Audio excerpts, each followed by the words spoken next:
Fitahiana roa sosona. Fitahiana roa sosona. Manasanao mba hiaraka amiko amin'izany dinika izany.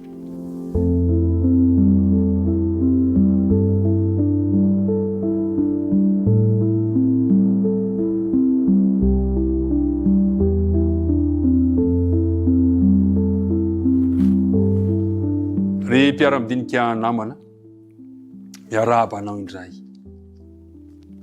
Natratra izao fotoana izao ary faly miaraka aminao zahay, na ianao izay efa zatra hatramin'izay na vao samy tafaraka aminay, dia kopakopa-tanana ary tinonina aminao ny fiadanan'ny Tompo ho aminao sy ny ankohonanao. Dia ary hiaraka hivavaka isika raha andinika izao ten'Andriamanitra izao. Andriamanitra raha io, apetraka eo am-pelantananao izao fotoana izao izay efa isaoranay anao no nanomezanao izany anay. Mamela ny helokay ary mamorafo aminay. Ary ankehitriny dia arotsay ety am-ponay ny fanena masina mba ahalalanay ny sitraponao amin'izany teninao izany. Dia mitahy ireto mpiara-midinika ireto. Tononona ny vavaka aminara Jesosy. Amen. Ny andinina tao tadina mandrakariva no anokavantsika ny fiarahana. Isay atoko 5 ka ny andininy 112. Dia tahaka izany ny teniko izay eloko ny vavako. Tsy verina amiko foana izy raha tsy efa natanteraka izay sitrako ary ambinina izay ampandehanako azy. Tsy verina amin'ny Jehovah ny teny. Fa omeny Jehovah antsika izany mba hitondra fanambinana ho an'ny tsiraray avy. Roa andro zay ny fomba nandinetsika ny Baiboly dia nilaza manao hoe manokana fotoana.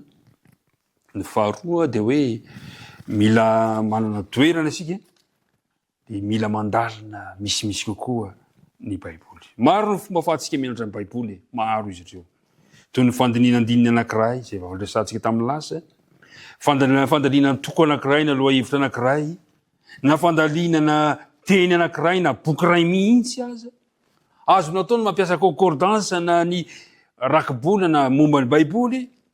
Azonao atao ny mamaky Baiboly miaraka amin'ireo boky ny faminaniana ho fanapikevitra. Petsaka ny fomba azo atao. Azo atao ny mivoaka iny nivon'ny zavaboary, mianatra ny Baiboly, miaino ny Baiboly vakina. Azonao atao koa miona amin'ny namana amin'ireo vondrona miara-mianatra ny Baiboly. Petsaka zany ny fomba azo atao ianarana ity Baiboly ity.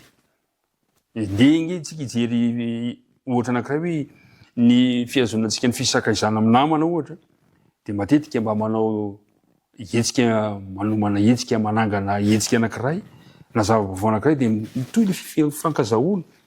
Dia tahaka izany koa tokony mba ataontsika mba ahafahantsika miazona fifandraisantsika amin'Andriamanitra isan'andro isan'andro, dia mila avaozina isan'andro zany hetsika izany, ny fotoana, ny toerana, ary dia ilaitsika ny avaozina izany. Zavatra iray mety amelombelona ny fotoan'ny fianarana Baiboly ihany koa ny mizara amin'ny hafa ny zavatra voarainao.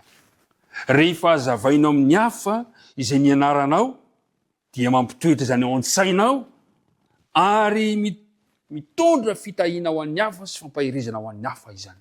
Zay ilay fitahiana roa sosona. Rehefa mizara ianao mahazo fampahirizana ary mitoetra misy kokoa anatinao ilay teny, ary ny hafa mahazo fitahiana, mahazo fampahirizana avy amin'izay fampitanao izay. Ka dia eto zany dia manentana anao, manentana antsika mandrakariva mba hizara izany hafatra izany ho an'ny mpiarabelona aminao. Zao no voalaza ao amin'ny bokin'ny Isaia 50 ka ny andininy 4. Zao no voalaza le teny. Jehovah Tompo nanome ny lelany nefa mahay. Zany hoe lelany efa nampianarina, le hoe lelany efa mahay, efa nampianarina. Mba aizaka manao teny ampatanjaka izay reraka, ampandrenesiny isa-maraina, eny ampandrenesiny ny sofiko iainy tahaka ny efa mahay. Ry mpiara-midinika namana, Ny fotoana manokana ianarantsika ny Baiboly dia tsy mampatanjaka antsika fotsiny fa manampy antsika ihany koa mba hampahery ny hafa izay mifanina amintsika mandritra ny tontolo andro. Zay le hoe fitahiana rososona no raisinao amin'izay fotoana izay. Mahazo hery ianao ary mahazo hery ny hafa. Tsarovy fa azakazaka lavitrizaka ny fiainantsika ara-panahy. Angatao ny Tompo hanampy anao haharitra eo am-piazakazahana. Misy mantsy miazakazaka fa tsy tonga hatramin'ny farany fa reraka dia miverina. Iriko ianao le mahatozo hatramin'ny farany.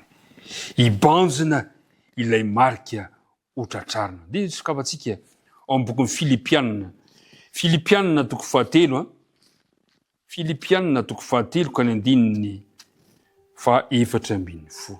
No voalaza lety. Eny miezaka hanatratra ny marika aho. Azahoako ny loka ny fiantsoan'Andriamanitra any ambony ao amin'ny Kristy Jesosy. Ny olona mahazo fitahiana roasosina dia miezaka hanatratra izany marika izany. Mibanjina ilay marika eny am-piazakazahana. Mpiara-midinika namana. Aza kivy somary nitaridritra nandritra ny fotoana fohy ianao. Aza kivy mahereza manakariva, ataovy izay azonao atao hiazonana ny fifandraisanao amin'Andriamanitra ho velona isan'andro. Manokana fotoana, andinihana ny Baiboly, manokana fotoana hivavahanao. Tadio tsara fa ny fiainana mandrakizay dia ny fahafantarantsika n'Andriamanitra amin'izao ankehitriny izao. Jaona toko 7 ka ny 9:7 manao hoe fa izao ny fiainana mandrakizay dia ny mahafantanao Andriamanitra tokana sady maro Jesosy Kristy izay efa nirainao. Manova fiainana ny fanolorany tena isan'andro. Manova fiainana ny fanoloran-tena isan'andro. Ny fanariko ato izao, ingany ianao sy ny tokantranonao andray le fitahiana roasosina dia le hoe ianao mahazo hery, ny hafa mahazo hery avy aminao. Ombanao ane Andriamanitra hivavaka isika. Rainay any an-danitro, ampio zahay ho sa ary hanana fotoana hizara fampahirizana ho an'ny hafa amin'ny lalan'ny teninao. Ka rehefa mampahery ny hafa izahay dia mahazo hery avy amin'izany koa avy amin'ny teninao. Tantano izahay, arovy izahay amin'ity tontolo andro ity, aza mahafoina mahasaraka anay ianao. Mitahiny tsirairay avy, tononona isangatanay ny vavaka noho ny amin'ny anaran'i Jesosy. Amen.